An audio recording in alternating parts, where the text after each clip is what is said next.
Alors concluons, le consensus des exégètes modernes et rationalistes repose sur du vent. Ils se fondent les uns sur les autres, mais la loi du nombre et surtout le mépris des arguments factuels par préjugés idéologiques ne valent rien. Les évangiles n'ont pas été composés entre 70 et 100. Comme le prétend Onfray, c'est faux, scientifiquement faux. L'anglican John Robinson, le savant hébraïsant Claude Tresmontant et l'abbé Jean Carmignac, donc dans les années 70-80, ont réduit définitivement à néant ce faux consensus par des arguments historiques, philologiques, qui confirmaient les traditions, les témoignages externes de la tradition catholique. Et bien sûr, on l'a dit, ils ont mis en ébullition tous les progressistes qui voyaient leur thèse s'effondrer, particulièrement, on l'a dit, les pères Grelot, Ignace de la Poterie, jésuites modernistes, qui sont négateurs de l'inhérence de l'écriture et de l'historicité des évangiles, et qui ont fait longtemps la loi, et bien malheureusement, à l'Institut biblique pontifical, et qui fondaient leur exégèse, avec quelques retouches, évidemment, sur celle des années 20 et de Bultmann, le protestant, qui était leur idole. Saint Paul, dans sa lettre aux Corinthiens, cette lettre est datée de 54-57, très précisément, écrit ceci: « Mais leurs esprits se sont aveuglés, car jusqu'à ce jour, lorsqu'ils font la lecture de l'Ancien Testament, le même voile demeure sans être ôté, parce que c'est dans le Christ qu'il est levé. » Donc là, on a Saint Paul qui parle d'un livre appelé Ancien Testament, qui se contredistingue d'un Nouveau Testament, dont il dit quelques versets avant qu'il vient non de la lettre, mais de l'esprit, car la lettre tue, mais l'esprit vivifie. Donc on a là une allusion qui concerne au moins un ou deux évangiles, avec quelques lettres apostoliques, qui forment déjà un Nouveau Testament, qui se contredistingue de l'Ancien Testament, des Anciennes Écritures. Et dans la même lettre, saint Paul parle d'un frère dont toutes les églises font l'éloge pour sa prédication de l'évangile. Et là on a une précision qui est donnée comme étant un signe distinctif et qui désigne bien sûr Saint Luc, qui est le collaborateur de Saint Paul et qui a composé un évangile. Car Saint Luc n'est pas le seul à prêcher l'évangile, c'est-à-dire à partir en mission et à évangéliser. Mais ce n'est pas ça qui distingue ce frère-là connu de toutes les églises. Parce que lui, ce frère-là, a écrit un évangile. Donc Paul, ensuite, et les autres apôtres, on le sait, ne séjournaient pas très longtemps, 6 mois, 1 an, 2 ans maximum, avec des exceptions, mais ils ne séjournaient pas très longtemps dans chaque communauté. Ils établissaient une hiérarchie, puis évangélisaient autre part. Et donc, évidemment, ils ont dû désirer très tôt, non seulement laisser une hiérarchie, mais aussi laisser un écrit pour consolider l'ouvrage qu'ils avaient fait. Et donc, il est invraisemblable qu'on a laissé plus d'une vingtaine d'années passer sans prendre le temps de mettre par écrit les souvenirs apostoliques, et à commencer par ceux du chef de l'Église de Saint-Pierre. Quand Luc écrit ceci: « Comme plusieurs ont entrepris de composer une relation des choses accomplies parmi nous, conformément à ce que nous ont transmis ceux qui ont été dès le commencement témoins oculaires et ministres de la parole, il m'a paru bon à moi aussi, qui de longue date ai tout suivi avec soin, d'en écrire pour toi le récit suivi, noble Théophile, afin que tu reconnaisses la certitude des enseignements que tu as reçus. » Donc là encore, saint Luc fait allusion aux évangiles de Matthieu et de Marc, qui sont des apôtres, ou qui a connu l'apôtre Pierre pour Marc, ou qui est le traducteur.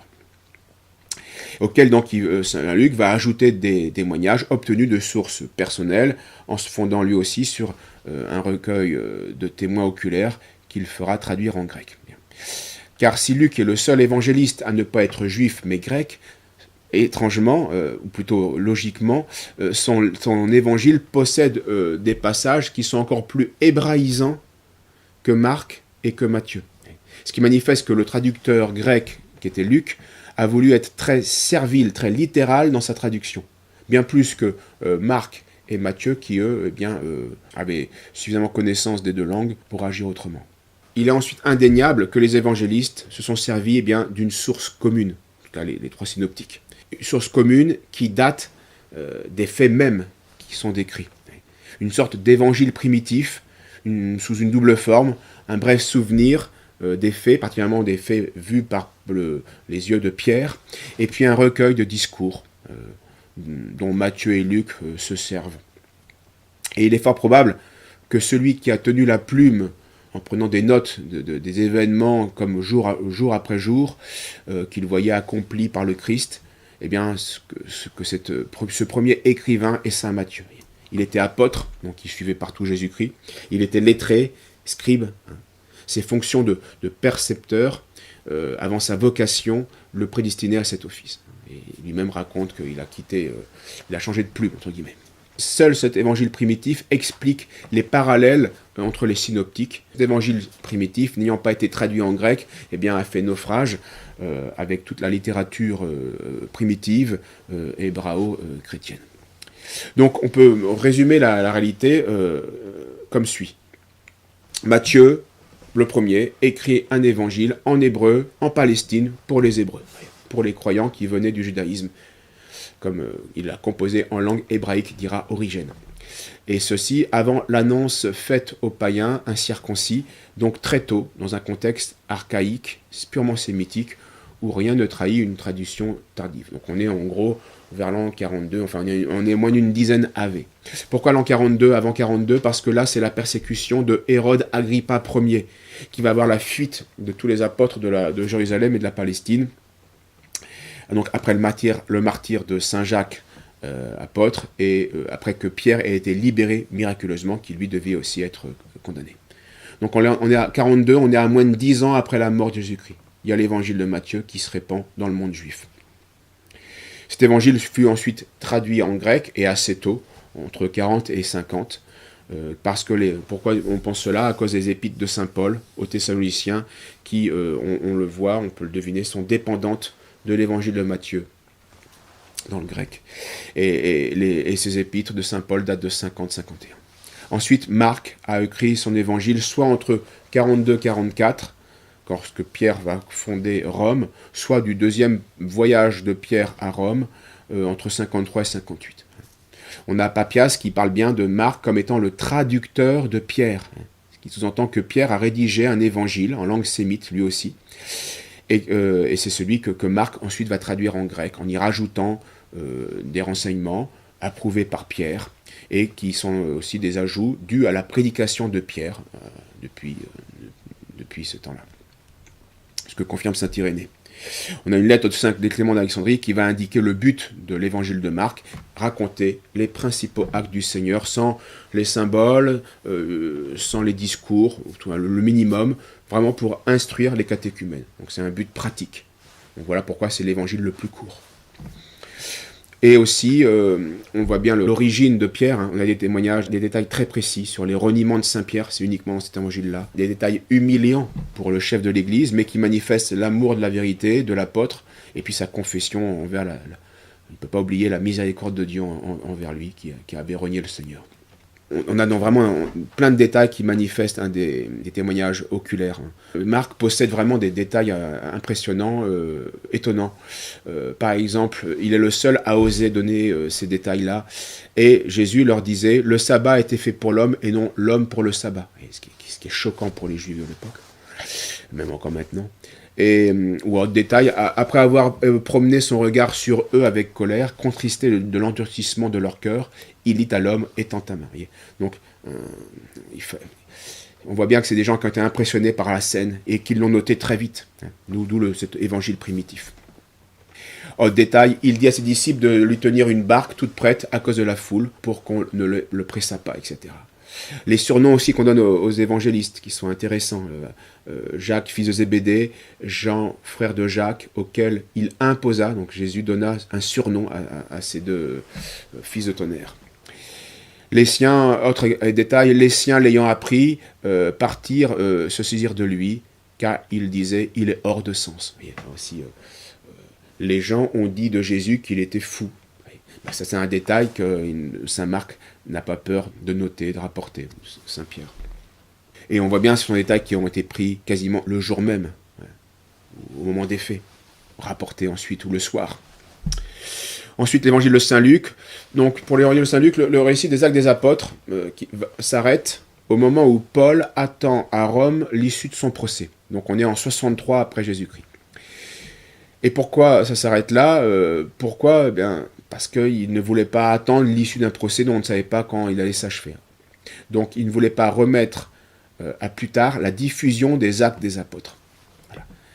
Voilà pourquoi il n'y a aucune mention de la libération de Paul, qui s'est fait se faire quelques mois après, ni la seconde captivité de Paul en 67.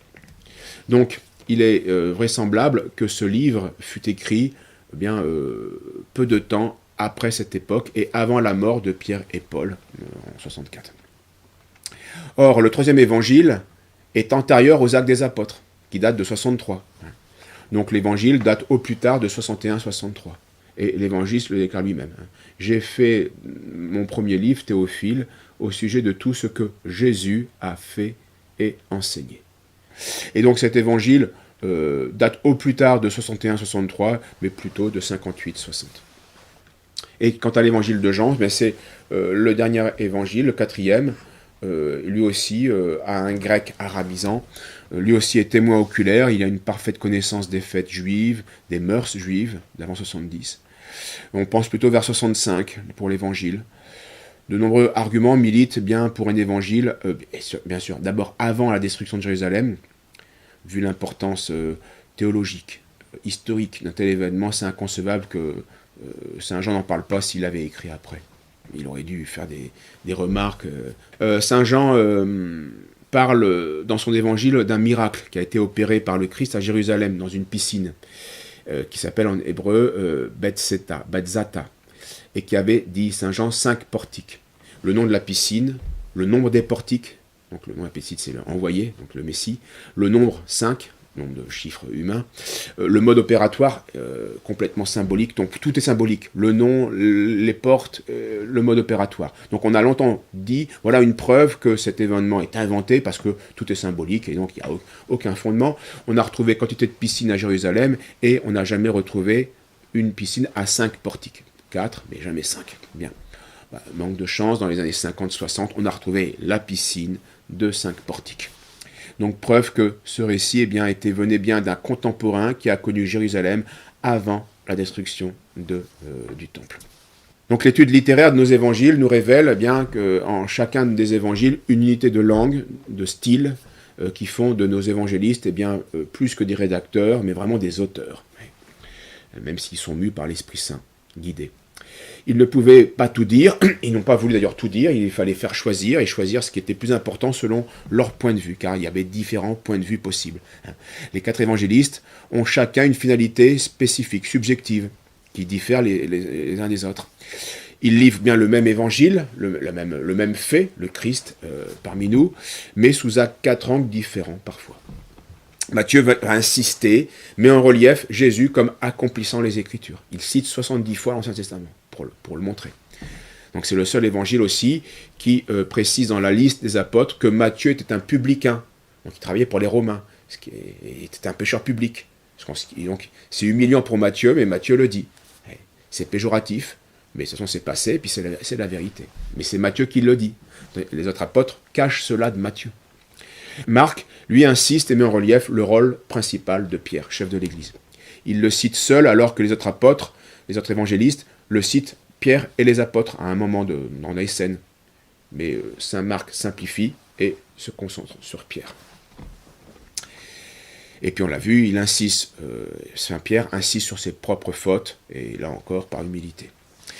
Luc, qui a un grec beaucoup plus pur, lorsqu'il écrit son introduction, lorsqu'il ne traduit pas les documents de l'évangile primitif, va insister et met en relief la mission du Christ, mais par rapport aux gentils, par rapport à la prédication de saint Paul. Donc il manifeste la fin de la loi mosaïque, le règne universel du Messie par rapport aux gentils, et qui est une œuvre de miséricorde envers les pécheurs. Voilà ce qui est l'angle de vue de saint Luc. Et puis saint Jean va compléter les 3 synoptiques, en laissant bien tous les faits qui ont déjà été racontés, ça ne sert à rien de dire une 4e fois. Surtout, il avait insisté face au courant gnostique qui commence à prendre forme, qui voit dans les évangiles un système intellectuel, comme le fait Onfray, qui détruit la réalité de Jésus. Il va commencer son évangile par l'incarnation du Verbe de Dieu. Et puis, il va ajouter des actions qui ont été théologiquement très importantes, comme le mystère du premier miracle, Cana, ou la passation, je dirais, de la maternité divine spirituelle à la croix, etc. Et puis, il insiste sur la personne intime du Sauveur, plutôt que ses faits et ses gestes. L'apôtre que Jésus aimait, comme dit l'Évangile, va livrer le cœur de l'Évangile. Ainsi. D'où l'expression d'évangile spirituel de Clément d'Alexandrie. C'est un peu moins factuel, c'est un peu plus spirituel dans ce sens-là. C'est pourquoi Saint Jean insiste beaucoup sur il y a de longs discours du Christ qui sont rapportés à la Samaritaine, aux pharisiens Nicodème, et puis surtout les 3 chapitres de Après la scène aux apôtres, où là il livre quantité de mystères. Il développe aussi, bien sûr, commence à développer un peu les conséquences théologiques de l'action du Messie contre les premières déviations hérétiques de la gnose. 4 apôtres, disciples du Christ, fondés sur les témoignages oculaires du Christ. Voilà, l'évangile est authentique, fiable, intègre. Puissions-nous en tirer les conclusions et les conséquences nécessaires pour notre vie. Merci à vous, à bientôt.